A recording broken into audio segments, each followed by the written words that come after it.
Right, we're going to make a cup of coffee as they would have in the 1600s. And we start off with the raw bean, which actually isn't a bean, it's actually a pip. The beans are dried and then we roast them.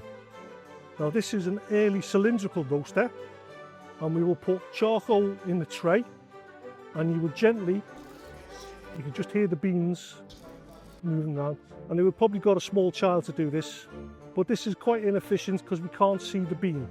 So the method we prefer is the ladle method, and what you do is you hold them over the ashes and you keep stirring the beans. Now the slower and the longer it takes to roast, the more flavour you get. Once we've roasted the beans, we have to turn them into a ground or a powder. Now this is a Turkish spice grinder, and they also use this to grind their coffee. So it's very, very inefficient, and to get a pot of coffee like this would take what feels like hours and hours of grinding. But a quicker method is to take your roasted beans and put them in a mortar and pestle, and then you pound and grind away until you get your powder.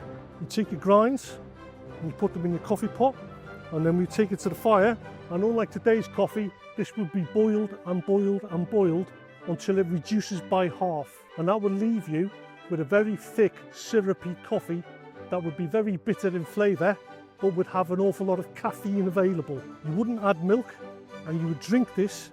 In the old writings they would say it would be a scalding, and you would drink it as hot as you can. And when you drink it quick, and then you would sit and wait for the coffee effect, which is basically, as we know today, the caffeine stimulating the brain.